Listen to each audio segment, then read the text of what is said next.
Bonjour et bienvenue, vous êtes dans la deuxième partie du J'ai testé pour vous sur les Hauts-de-Fagne. Donc ici je suis dans le côté de Malmedy et Wem. Vous aurez toutes les informations, ne vous inquiétez pas, plus tard. Alors juste petit disclaimer pour vous expliquer que la première partie de la vidéo a été tournée en grande partie avec la GoPro sur la mentonnière, donc avec un chin mount. Ce que vous allez voir maintenant est intégralement avec le chest mount, donc le chesty qui se positionne sur la poitrine.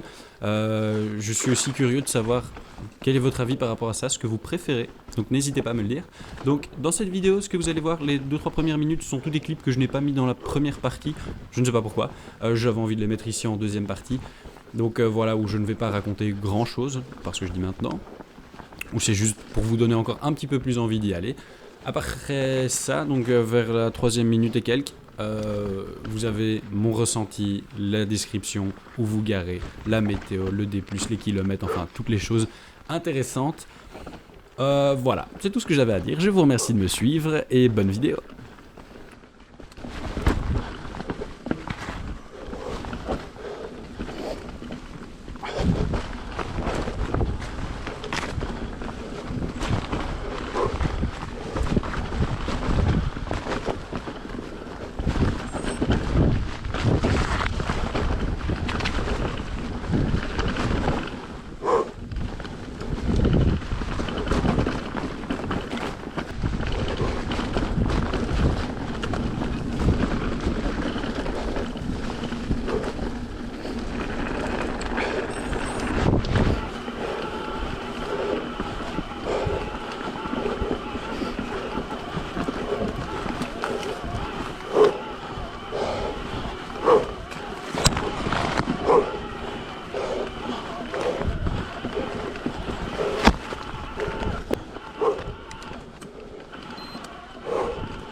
Oh waouh, c'était juste dingue. Ah, il y a des montées qui peuvent être vraiment tout aussi sympas que certaines descentes. Et ben celle-là, elle en fait partie.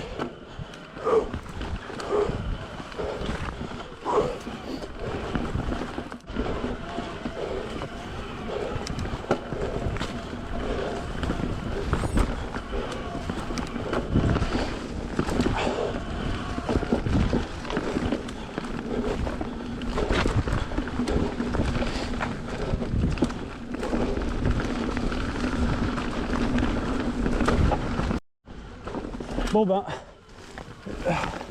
j'ai l'impression que j'attaque tout doucement la remontée vers le village d'Ondeval, donc de là où je suis parti.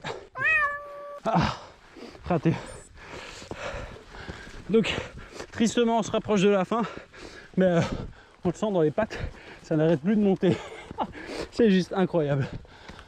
Voilà, donc, je fais plus que des singles en montant, enfin en montée plutôt. Là, c'est la première fois que je suis de nouveau sur un petit fire road. Alors donc, mon avis sur cette trace. Écoutez, j'ai commencé le VTT il y a quelque chose comme 8 mois. C'était en avril, fin avril, début mai. Et honnêtement, depuis, donc sur 1200 km, c'est la meilleure sortie que j'ai faite de toute ma vie. Il n'y a vraiment pas photo. Elle est géniale. Ça, j'arrive à la toute fin. C'est le tout premier tronc d'arbre que je vois qui bloque la route. Il faut savoir que sur n'importe quelle autre sortie, peu importe où vous allez, vous faites des fois pas 5 km avant d'avoir à descendre du vélo. Ici, donc j'arrive à la fin de la boucle de 33 km. Si vous avez la technique pour tous les passages, parce que certains sont compliqués, vous n'avez jamais à poser le pied.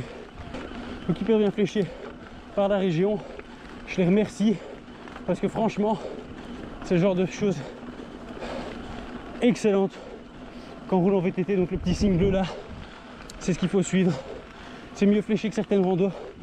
Il y a juste de rares endroits où les signes ne sont plus présents, mais bon, j'imagine qu'en plein hiver, c'est pas à ce moment-là que les gardes viennent revérifier si tous les signes sont présents.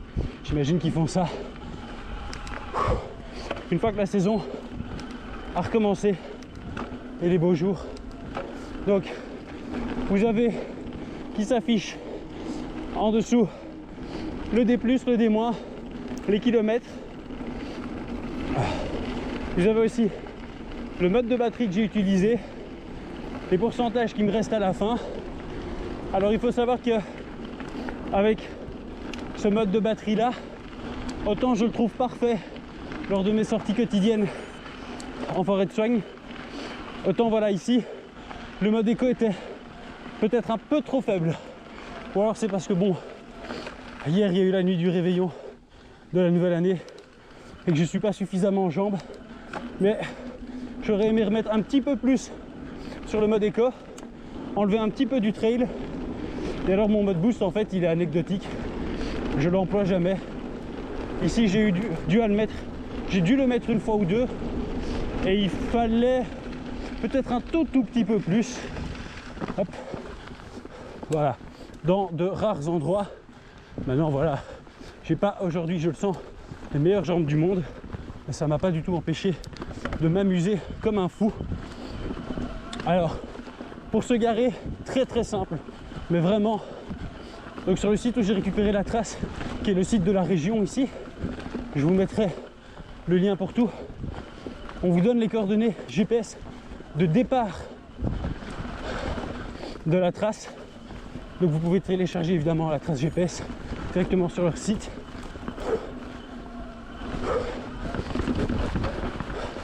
Donc contrairement à Wikiloc, vous avez aussi la certitude de toujours être dans des chemins qui ne sont pas des propriétés privées, et ça c'est vraiment cool. Donc vous avez les coordonnées GPS de départ et on vous dit même, enfin on vous conseille même où vous garer. Et voilà, moi je me suis garé là où il le conseille, donc là où il y a une église, et c'est parfait. C'est juste au tout début de la trace. Pas de zone bleue ou de parking payant, rien du tout. Juste, vous descendez de la voiture, vous prenez le vélo et vous allez kiffer votre vie. C'est vraiment ça. Chose dont j'ai oublié de parler, c'est la praticabilité. Enfin, à quel point c'est praticable. Donc ici, moi je suis, hop là, donc 1er janvier 2020. Toute la semaine dernière, il a plu comme pas possible partout en Belgique. Vous êtes sûrement au courant aussi.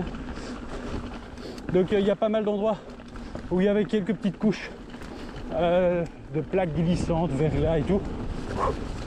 Hop là, ben comme ici ça glisse. Mais voilà, des endroits comme ça où c'est boueux, il y en a très peu. Et pour le reste, il y a un truc que j'adore aussi. Ça c'est vraiment typique de la région. On est dans des forêts avec des sapins. Ce qui fait que des endroits comme ici où vous avez des feuilles à cette période-ci de l'année, bah en fait il y en a très peu. Vous êtes quasiment tout le temps quand vous êtes dans les bois, mais sur des traces où vous voyez ce qu'il y a en dessous, enfin sur quoi vous roulez, et pas comme ici où vous devez essayer de deviner et en garder sous la pédale parce que vous savez pas sur quoi vous allez tomber. Et ça c'est vraiment une chose géniale. Je voyais le temps, mais honnêtement, comme vous pouvez le voir, il fait toujours assez brumeux et ça n'enlève rien au plaisir. Les paysages auraient peut-être été encore plus beaux alors qu'ils sont déjà magnifiques. Surtout pour un bruxellois comme moi, cette trace est parfaite. Alors, je la conseillerais à toute personne ayant déjà un minimum de niveau, il y a d'autres randonnées qu'on peut trouver sur le site de la région qui sont beaucoup plus faciles. Celle-ci est quand même classée en difficile sur leur site. Mais par contre, là où c'est génial, il y a tout un tas de passages que je n'osais pas passer, comme certains drops dans des bike parks, qu'ici, voilà, j'ai osé passer.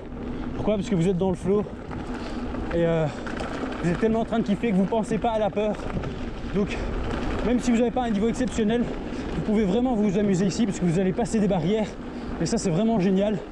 Là, maintenant, j'ai hâte de retourner au Bois des Rêves ou dans un autre spot enduro pour un peu aller tester justement ces barrières que je viens de passer. Donc, je conseille vraiment cette sortie. C'est un gros coup de cœur. Honnêtement, je reviendrai dès que je le peux. Surtout si le temps est parfait. Je reviens dans les Ardennes, ça c'est sûr. Je vais quand même essayer les autres parce qu'il y en a où il y a un peu moins de single track. Celle-ci est bourrée de single track. J'ai oublié d'en parler, mais honnêtement, vous avez quelques sentiers comme ça, mais vous êtes très rarement sur le bitume. Un peu moins qu'en forêt de soigne, si vous connaissez. Si vous ne connaissez pas, je vous le ferai découvrir avec mes vidéos.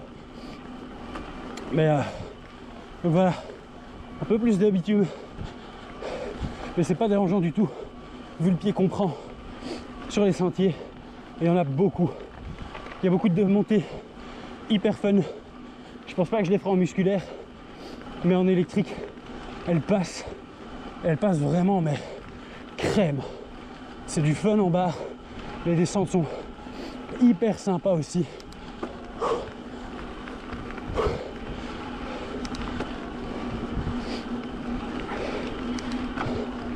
Donc voilà. Alors, combien de kilomètres? 30. On va devrait me rester 2 ou 3 kilomètres avant d'être de retour à la voiture. Donc en 1h38 pour le moment. C'était vraiment excellent. J'ai adoré. Je vous remercie d'avoir suivi la vidéo, de vous intéresser à ce que je fais. Ça me fait vraiment plaisir. J'attends avec impatience tous vos retours, que ce soit sur les réglages de la GoPro, si jamais il y a des choses qui sont vraiment très mal faites, ou bien justement, même si moi je sais que certaines choses sont loin d'être parfaites, mais si vous savez me dire comment améliorer une ou autre chose, je serais ravi de recevoir vos commentaires là-dessus. Et aussi vos avis ou vos commentaires, si vous êtes content, enfin si vous appréciez ce que je fais, juste pour le plaisir, soit de découvrir de nouveaux endroits parce que c'est beau, même si vous n'allez pas y rouler, ou bien justement de découvrir de potentielles traces qui vont être ajoutées sur votre GPS, ou juste je sais pas, vous kiffez, c'est tout. Moi en tout cas j'ai adoré faire cette trace, c'était vraiment un grand plaisir pour moi. Mais là il va être temps pour les jambes et pour la batterie du vélo que ça se termine et que j'arrive à la voiture. Ouh. Allez, je vous remercie. À la prochaine. Au revoir. GoPro, arrêtez vidéo. Et voilà Nounours. Bien crade. On va vite le passer au Karcher. Et ensuite, retour à la maison.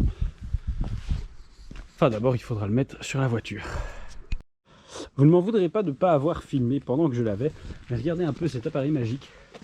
Je fais partie de la race des gens qui, une fois rentré chez moi, je vais juste vite péter mon vélo dans le garage et je n'aurai plus du tout le courage de m'en occuper. Et bien là, grâce à ce magnifique appareil, mon vélo est déjà, il n'est pas lavé certes, faut encore que je m'occupe de la transmission, même à tout le reste, il n'y a plus de boue, etc. J'ai plus qu'à rentrer, je m'occuperai de ma transmission demain parce que là j'ai la flemme. Et c'est tout.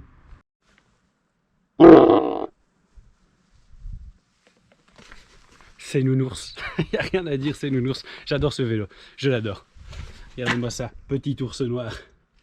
Le peuple de la forêt vient de faire la rencontre de Petit ours noir.